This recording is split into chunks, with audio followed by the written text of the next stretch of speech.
A palavra é Jesus Cristo. Sexta-feira, na 11ª semana do Tempo Comum, 19 de junho de 2026. Oremos. Ó Deus, força daqueles que em vós esperam, sede favorável ao nosso apelo. E como nada podemos em nossa fraqueza, dai-nos sempre o socorro da vossa graça, para que possamos querer e agir conforme a vossa vontade, seguindo os vossos mandamentos. Por nosso Senhor Jesus Cristo, vosso Filho, que é Deus, e convosco vive e reina na unidade do Espírito Santo, por todos os séculos dos séculos. Amém. Para você que já é inscrito no nosso canal, deixe sua curtida para que a palavra de Deus alcance mais pessoas. Você que está chegando agora, fique até o final e, se gostar, convido a se inscrever no canal e ativar o sininho para ser notificado quando tivermos novos vídeos. Compartilhe também com seus familiares e amigos. E se puder apoiar ainda mais o canal, torne-se membro dele. Desde já, nossa gratidão. A liturgia da palavra de hoje tem na primeira leitura o texto do segundo livro dos Reis, no capítulo 11, versículos de 1 a 4, de 9 a 18 e o versículo 20. O salmo responsorial será o Salmo 131, com 4 estrofes, intercalado entre elas o refrão: O Senhor preferiu Jerusalém por sua morada. E o evangelho será o de Mateus, no capítulo 6, versículos 19 a 23. Encontramos na primeira leitura de hoje a trama histórica de traição e destruição dentro de uma família que assumiu o reinado no lugar de Acabe em Samaria, ou logo mais em Judá. Temos como nomes neste texto de hoje Atália, Ocosias, Josaba, Jorão, Joás, Joiada e inclusive Matã. Ora, estes nomes têm uma relação familiar com Acabe. Atália era mãe de Ocosias e soube que o filho foi assassinado por Jeú, um traidor do imperador Acabe e da rainha Jezabel. Atália então assumiu o reinado no lugar também do marido, Jorão. E Josaba era filha de Jorão, irmã de Ocosias, e tinha um irmãozinho chamado Joás. Ele era garoto muito novo, de 7 anos. Como a malvada Atália mandou dizimar a família toda, a família de Jorão, os filhos, imaginemos, então Josaba mandou raptar o garoto mais novo. Escondeu-o da perversa Atália, de modo que ele não foi morto.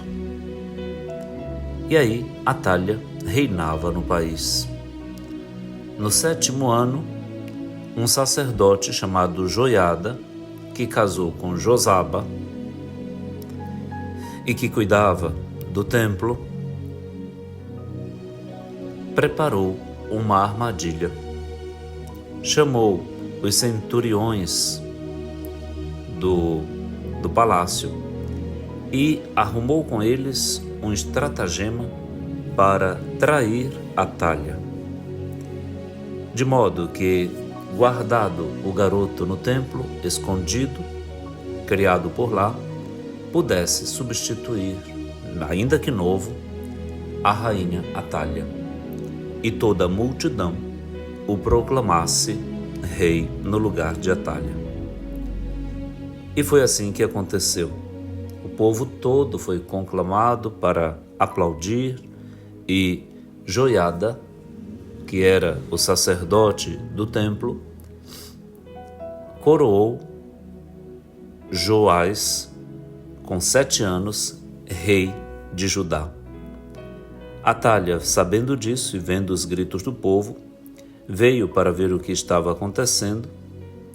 Com tanta festa, trombeteiros e todo o povo exultando de alegria, dizendo: viva o rei, viva o rei.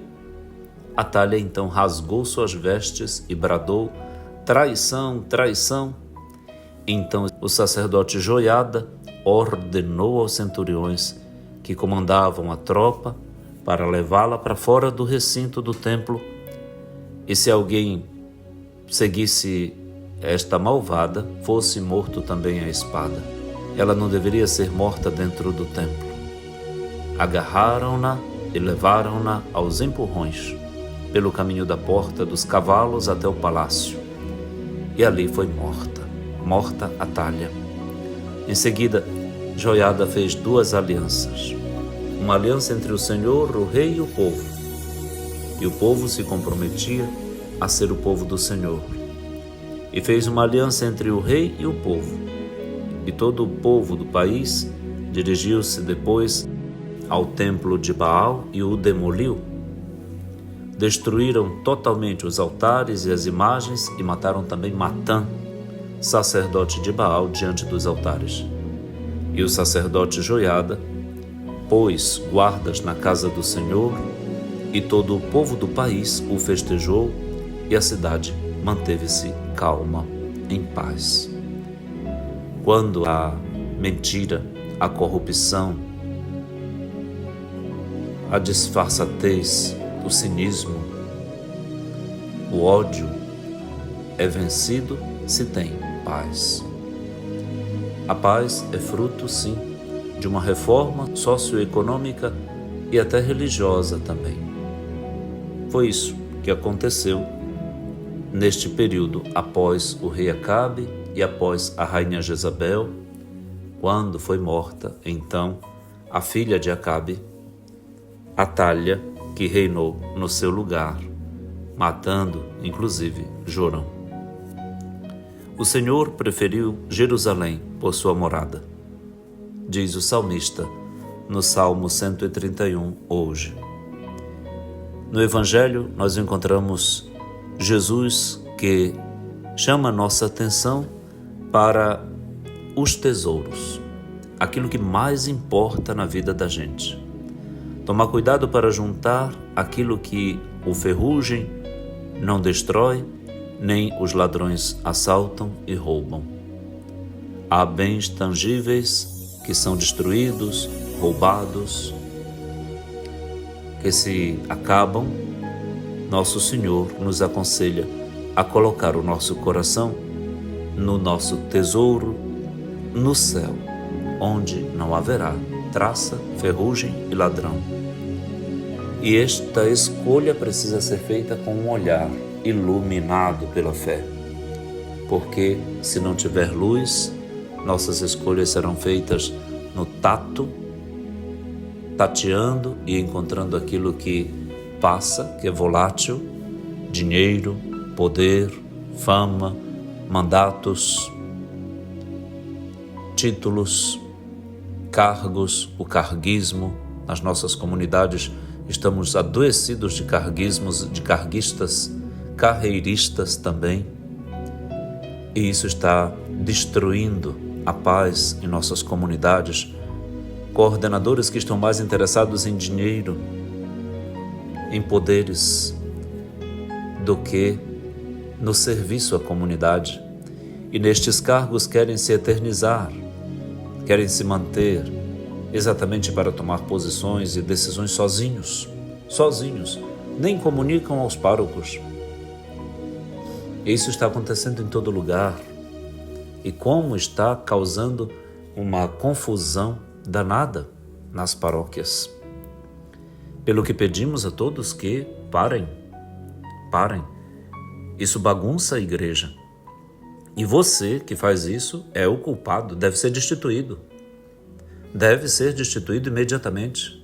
Não reconhecido, para que se tenha ordem nas nossas comunidades, lá onde esta ganância por dinheiro, por festas, por bingos, por promoções financeiras que brilham aos olhos como um tesouro e ao coração como um afeto, não prevaleçam e acabem por destruir a paz em nossas comunidades e dando a elas uma outra ordem que não a vida evangelizadora para que existem. E Deus nos livre deste tipo de atitude e não mantenhamos pessoas que façam isso com a igreja de jeito nenhum. A igreja existe para evangelizar, não para acumular valores, ainda que se justifique que precisa reformar, construir, mas tudo fora da obediência e da comunhão com suas autoridades, com seus pastores, com seus padres, com seus bispos, de maneira nenhuma. Tem pessoas construindo igrejas dentro das próprias estruturas da sua família, dos seus territórios, dos seus terrenos. Inválido, é nulo. As paróquias não podem admitir e não devem aceitar como suas as capelas territoriais de famílias que têm sua capela e querem reduzir ao seu comando a assistência religiosa da comunidade toda. Não valem. Não valem e não são da paróquia. São daquela família. Não devem ter a assistência dos nossos padres. Pronto. Simples assim. E Deus nos livre dessas atitudes que são contrárias ao bom ordenamento da Igreja Católica. Não é mais a Igreja Católica isso aí. É outra coisa. E não devemos admitir. Que o Senhor nos ajude, nos ilumine e nos dê firmeza. Pai nosso que estais nos céus, santificado seja o vosso nome. Venha a nós o vosso reino. Seja feita a vossa vontade, assim na terra como no céu. O pão nosso de cada dia nos dai hoje. Perdoai-nos as nossas ofensas, assim como nós perdoamos a quem nos tem ofendido. E não nos deixeis cair em tentação, mas livrai-nos do mal. Amém. Abençoe-lhe o Deus Todo-Poderoso, que é Pai, e Filho e Espírito Santo. Amém.